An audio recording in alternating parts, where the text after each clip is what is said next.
Standard 5th, Subject EVS 2, Chapter 9, Settled Life and Urban Civilization.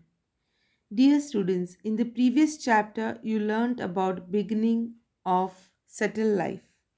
Now we will continue with settled life and urban civilization. 9.1, Use of metals. 9.2, Pots made on potter's wheel. 9.3, Trade and Transport. 9.4, Rise of cities and script. 9.5, Social organization in the ancient cities. So this is a brief summary of the points that you're going to learn in this chapter. Let's begin with 9.1, Use of metals. You may have wondered about the first metal that humans used. Museums in Europe had large collections of prehistoric artifacts and antique objects. Now, what do you mean by prehistoric artifacts?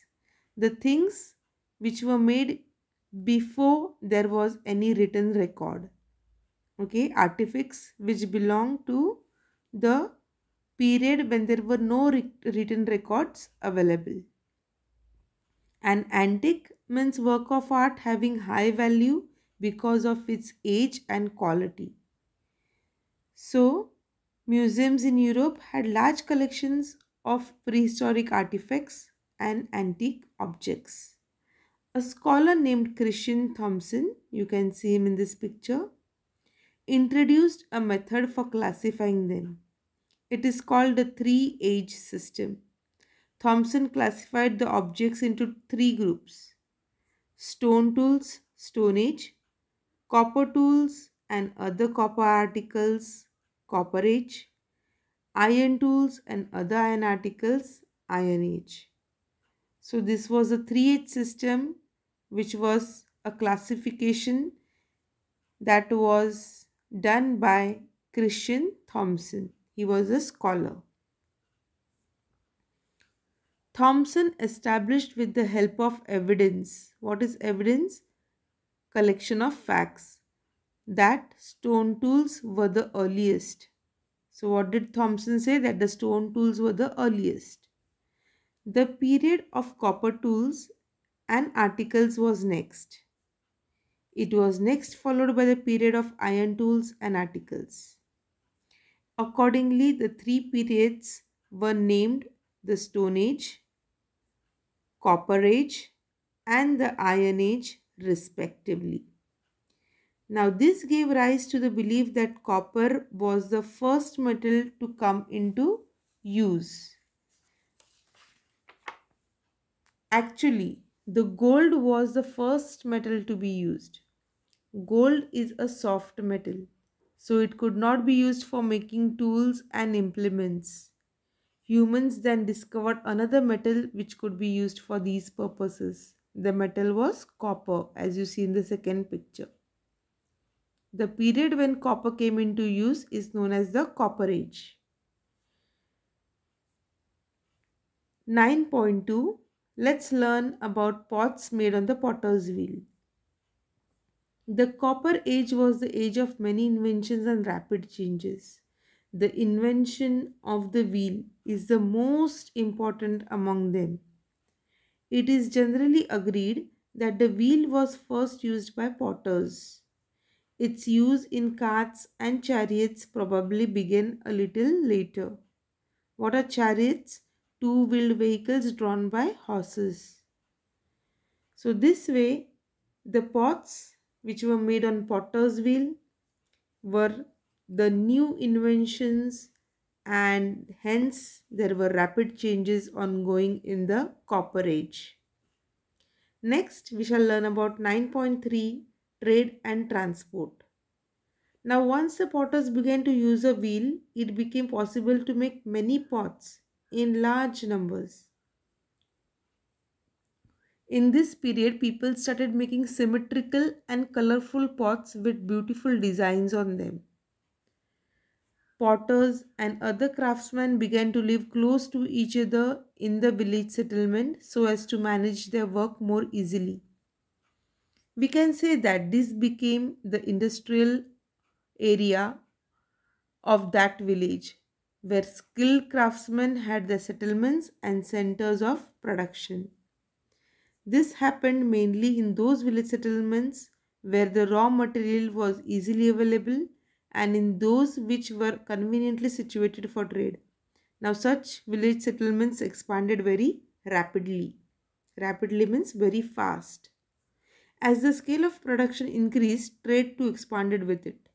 Therefore, there was a need to change the old system of transport. It was in this period that the wheeled vehicles like carts and chariots were first brought into use. In this picture, you can see the wheeled carts and chariots which were used in Mesopotamia first. Next, we shall learn about rise of cities and script. Long distance trade, rapid transport of goods, and centers of large scale production are factors that brought together people engaged in different types of work. This gave rise to cities. It became necessary to keep permanent records of the expanding trade and growing production. By now, signs and symbols had already come into use for the product purpose of record keeping. So now records had to be kept once the trade began.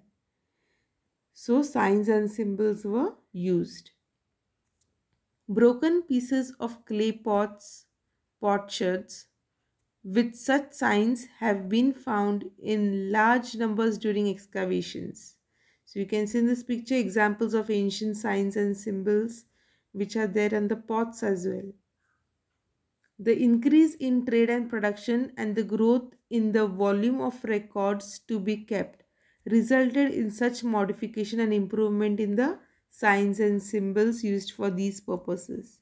In this way, each culture developed its own script. So you can see as many cultures were there, that many scripts came into use. Everyone started using their own script. Next, social organization in the ancient cities. It is true that the rise in trade had been the major factor that contributed to the emergence and development of cities. In this picture, you can see a potter in ancient Egypt working on a rotating plank or turntable. That means there were new developments, trade increased, and this led to emergence and development of cities. However, the culture of those cities had its roots in the culture of village settlements of the New Stone Age. The faith system rooted in the agricultural way of life continued in the urban way of life too. The social life and festivals based on agricultural faith systems became more elaborate in cities that had prospered because of the rise in trade. Grand temples were built in many cities. Chiefs of those temples became chief administrators of those cities. So you can see temples were built. Later, the position of the temple head and that of the king went to the same individual. This was the beginning of the ancient urban civilization of the world. We shall learn more about them in the next lesson. So, hope you have understood this chapter based on subtle life and urban civilization. Do read the chapter from your textbook. Stay safe, keep learning, and thank you.